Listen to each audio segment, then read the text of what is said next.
పశ్చిమాసియాలో యుద్ధ ఘర్జన తెలుగు రాష్ట్రాల్లో దడ పుట్టిస్తోంది. ఆంధ్రప్రదేశ్, తెలంగాణలో తీవ్ర ప్రభావం చూపుతోంది. ముఖ్యంగా పౌల్ట్రీ, ఆక్వా రంగాలు సతమతమవుతున్నాయి. ఏపీలో సాగే రొయ్యలు విదేశాలకు ఎగుమతి అవుతాయి. యుద్ధ ప్రభావంతో అంతర్జాతీయ ఎగుమతులు నిలిచిపోవడంతో ఆక్వా రంగం తీవ్ర ప్రభావాన్ని ఎదుర్కొంటోంది. రొయ్యల సాగుదారులను యుద్ధ పరిస్థితులు తీవ్ర సంక్షోభంలోకి నెట్టాయి. వారం రోజులుగా రొయ్యల ధరలు కేజీకి 30 నుంచి 40 రూపాయల వరకు తగ్గడంతో ఒక్కో టన్ను పెట్టుబడిపై రైతుకు 40,000 వరకు నష్టం వాటిల్లుతోంది.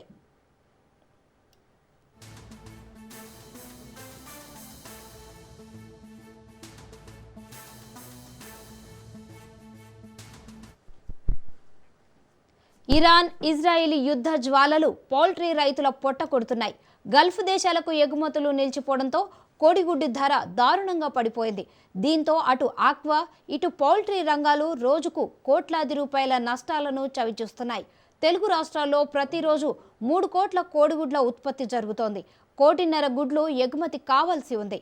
అయితే ఎగుమతులు లేక స్టోరేజీ యార్డులు, ప్యాకింగ్ కేంద్రాల్లోనే కోడిగుడ్లు పేరుకుపోతున్నాయి. రోజుకు 5 కోట్ల మేర నష్టం వాటిల్లుతుండడంతో పౌల్ట్రీ యజమానులు ఆందోళన వ్యక్తం చేస్తున్నారు.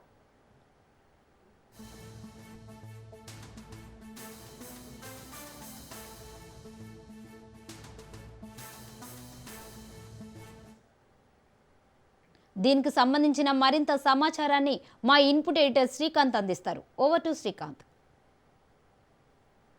Tejaswi, good afternoon.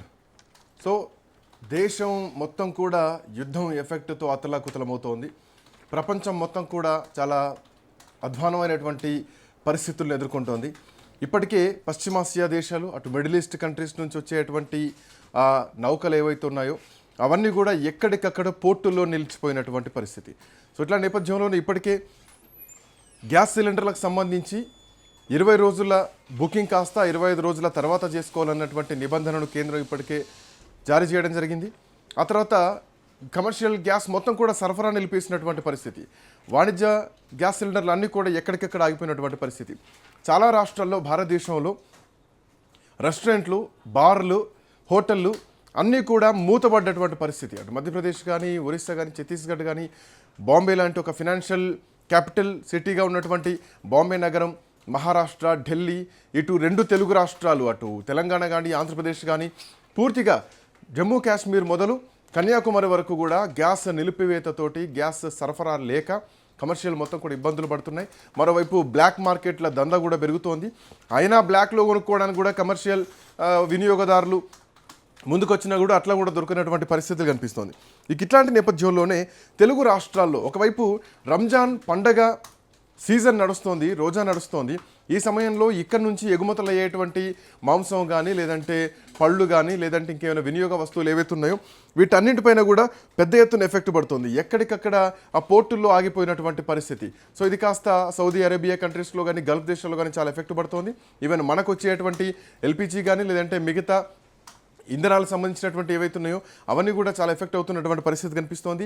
ఈ సమస్య ఇప్పుడే ముగిసిపోతుందా అంటే ఈ సమస్య ముగిసిపోయేటువంటి పరిస్థితి అయితే కనిపించట్లేదు. మన దగ్గర ఉన్నటువంటి స్టాక్ ఇంకా కొద్ది రోజులు మాత్రమే ఉంటుంది. పెట్రోల్, డీజిల్ కూడా ఇంకొక 20 రోజుల వరకే మేనేజ్ చేయొచ్చు. ఆ తర్వాత ఈ ఎఫెక్ట్ ఇంకా దేశవ్యాప్తంగా ఎక్కువగా ఉండేటువంటి అవకాశం ఉంటుంది. సో వెహికల్స్ వినియోగం కూడా తగ్గేటువంటి ప్రమాదాలు ఏర్పడవచ్చు. అటు ఎల్పిజి వినియోగం కూడా తగ్గాల్సినటువంటి పరిస్థితులు రావచ్చు.